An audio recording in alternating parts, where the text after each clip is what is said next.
سلام رفقا، حالتون چطوره؟ امروز میخوام یه مرغ تنوری خیلی خیلی خوشمزه و ساده بهتون یاد بدم.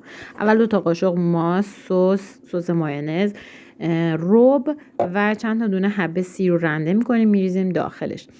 روغن رو میریزیم، روغن مایع یا فرق نداره، روغن زیتون، آویشن، فلفل سیاه، تخم گشنیز و پودر پاپریکا.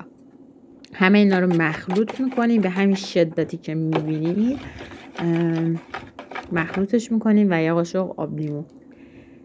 مرغا رو که از قبل آماده کردیم آغشته میکنیم به این سس و داخل سینی فر میچینیم. صدای ظرف شستن مامانم که از اون میاد.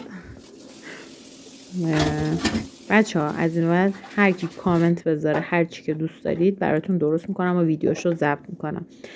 سیب زمینی ها رو هم آغشته به سس میکنیم. سیب زمینی رو حلقه حلقه های کلفت میکنیم تا نسوزه و گوجه ها رو هم حلقه حلقه میکنیم و داخلش میذاریم. بچه ها اینا چیزای دل بخواه، هر چیز، هر سبزیجاتی که بتونید یا بخواید میتونید بذارید. پیاز رو خلالی خورد کردم و گذاشتم و سیر، چند تا حبه سیر میریزیم و همچنین یه قاشق کنجد رو روشون میپاشیم برای طعم بهتر.